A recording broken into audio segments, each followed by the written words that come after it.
प्रणम्य शिरसा देवं गौरीपुत्रं विनायकं भक्तावासं स्मरे नित्यं आयु कामार्थ सिद्धये. श्रोते हो, साक्षात देवी पार्वतीचा पुत्र असलेले श्री गणेश हे खरे तर निर्गुण ब्रह्मस्वरूप असताना त्यांचा जन्म होणे कसे शक्य आहे असे त्यांचे ओंकार रूप जाणणाऱ्या भक्तांना वाटणे सहज शक्य आहे. श्री समर्थ तर म्हणतात, जयासी लटिका आळ आला, जो माया गौरीपासून जाला, जालाची नाही त्या अरूपाला रूप कैचे. म्हणजे गणेश हा जर परब्रह्म असेल तर त्याचा जन्म हा त्याच्यावर लटका आळच आहे असे समर्थांना वाटते. श्रोते हो, देवाची सगुण रूप भक्ती करणाऱ्या आणि त्याच्या निर्गुण रूपाची उपासना करणाऱ्या भक्तांमध्ये हा मतभेद नेहमीच आहे. पण श्री गणेश जरी वेदवंत ब्रह्मरूप असले तरी ते गणनायक असल्याने जनमानसात त्यांचे सगुण रूपच जास्त लोकप्रिय आहे हे विसरून चालत नाही. त्यामुळेच मग या गौरीपुत्र विनायकाचा जन्म कसा झाला यांच्या कथांचा विचार करावा लागतो. आजच्या या दुसऱ्या भागात आपण गणेश जन्माच्या अशाच काही कथा पाहणार आहोत. या कथा विविध पुराणांमधून आल्या आहेत. श्री देवी पुराणातून ही कथा घेतली आहे. एकदा पार्वतीने आपल्या अंगाच्या मळापासून एक मूल तयार केले व त्याला दारात बसवून सांगितले, हे बाळा, मी स्नान करीत आहे, तू कोणालाही आत येऊ देऊ नकोस. पार्वती स्नानाला गेल्यावर भगवान शंकर आले, परंतु दारात बसलेला हा मुलगा त्यांना आत जाऊ देईना. तेव्हा भगवान शंकराने त्या मुलाचे शिर धडापासून वेगळे केले. त्यामुळे पार्वतीला दुःख झाले. पत्नीचे दुःख दूर करण्यासाठी भगवान शंकराने गजासुरास ठार मारून त्याचे शिर मुलाला बसवले. तेव्हापासून या मुलाला गजवदन असे म्हणू लागले. ही कथा आपण नेहमीच आतापर्यंत ऐकत आलेलो आहोत. पुढील कथा स्कंद पुराणातून घेतली आहे. गंडकी नगरीच्या चक्रपाणी राजाला सूर्याच्या कृपेने सिंधू नावाचा मुलगा झाला. सिंधूने उग्र तपश्चर्या केल्यावर भगवान सूर्य प्रसन्न झाले व त्याला अमृताचे जेवण दिले. हे अमृत जोपर्यंत तुझ्या शरीरामध्ये आहे तोपर्यंत तुला मृत्यू येणार नाही असाही आशीर्वाद दिला. उन्मत्त झालेल्या सिंधूने कैलासावर आक्रमण केले. तेव्हा पार्वतीने भगवान श्री विष्णूचा धावा केला.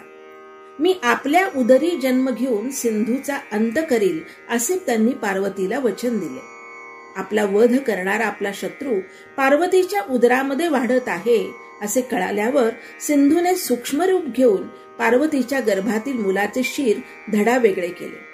पार्वतीला मस्तक विरहित मूल झाले.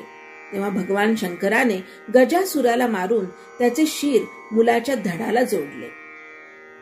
भगवान गजाननाने भाद्रपद शुद्ध चतुर्थीला सिंधुसुराचा वध केला व सर्व देवांना संकटमुक्त केले. त्या आनंदाप्रित्यर्थ सर्वांनी श्री गजाननाची घराघरांमध्ये प्राणप्रतिष्ठा करून उत्सव संपन्न केला. अशी ही कथा या स्कंद पुराणात येते. ब्रह्मवैवर्त पुराण यामध्ये ही पुढची कथा येते. एकदा भगवान श्रीकृष्ण वृद्धाचे रूप घेऊन पार्वतीकडे आले व पार्वतीस म्हणाले, हे देवी, भगवान श्री विष्णू आपले उदरी जन्म घेऊन जगाचा उद्धार करणार आहेत. हे सांगून श्रीकृष्ण अदृश्य झाले व त्याच वेळेस पार्वतीच्या शय्येवर एक अतिसुंदर बालक प्रकट झाले. ते बालक पाहण्यासाठी सर्व देव आले. त्यात शनी महाराजही आले होते. माझ्या मुलाला आपण पहा असा आग्रह पार्वतीने शनीला केल्यावर शनी महाराज म्हणाले, माताजी, मी ज्याच्याकडे पाहिल त्याचे शिर धडा वेगळे होईल असा मला शाप आहे. त्यामुळे कृपया मला आपण आग्रह करू नये. परंतु पार्वतीने हट्ट धरल्यामुळे शनीने श्री गणरायाकडे पाहिले आणि श्री गणरायाचे शिर धडापासून वेगळे झाले. त्यामुळे पार्वती दुःखी झाली. तेव्हा भगवान श्री विष्णूने पुष्पभद्रा नदीच्या खोऱ्यातील एका हत्तीच्या बाळाचे शिर कापून आणून त्या बालकास बसवले आणि मुलाचे नाव गजानन ठेवले. गजासूर हा महिषासुराचा मुलगा. आपल्या पित्याचा वध पार्वतीचा अवतार असलेल्या देवीने केला म्हणून त्याला पार्वतीबद्दल राग होता. त्याने शिवशंकराला प्रसन्न करून घेतल्यावर अखिल ब्रह्मांडाची सत्ता हस्तगत केली. सर्व देव गजासुराला घाबरू लागले. तेव्हा त्यांनी श्री गजाननाची स्तुती केली. श्री गजाननाने पार्वतीच्या उदरी जन्म घेऊन गजासुराचा अंत केला. भगवान शंकराचा कमंडलू गजासुराने लाथाडून शिवाचा अपमान केला व गजासूर निघून गेला. ध्यानभंग झालेल्या शंकराला वाटले दारात बसलेल्या पार्वती नंदनाने आपला कमंडलू सांडला म्हणून त्यांनी त्या मुलाचा शिरच्छेद केला. परंतु सत्य लक्षात आल्यावर शिवाने गजासुराचा पाठलाग करून त्याचा शिरच्छेद केला व त्याचे शिर पार्वती नंदनाला जोडले, अशी ही एक कथा आहे. एकदा पार्वती व शिव वनविहारास गेले असता तिथे त्यांना एक गज दाम्पत्य रती क्रीडा करताना दिसले. तेव्हा शिव पार्वतीने गजरूप घेऊन विहार केला आणि त्यांना गजानन हा मुलगा झाला, अशी ही एक कथा सांगतात. भगवान शिवाने आपल्या तपत तेजाने एक मुलगा निर्माण केला. आपल्याशिवाय मुलगा निर्माण केला म्हणून पार्वतीला राग येऊन तिने हा मुलगा बेडोल होईल असा शाप दिला. नंतर श्री शंकराने अनेक शस्त्रधारी विनायक निर्माण करून श्री गणपतीला त्यांचा नायक बनवले म्हणून या मुलाला श्री गणनायक असे म्हणू लागले. श्री गणेश जन्माच्या अशा जरी अनेक कथा असल्या तरी तो शिवनंदन आहे, तो पार्वती नंदन आहे, यात कुठेही शंका नाही. या सर्व घटना भाद्रपद शुद्ध चतुर्थीला घडल्या अशी भक्तांची श्रद्धा असल्यामुळे या तिथीला श्री गणेश पूजन केले जाते. श्रोतेहो, हिंदू धर्मात कितीही पंथ व संप्रदाय असले तरी सर्व लोक श्री गणेशाची प्रत्येक कार्यात प्रथम पूजा करतात.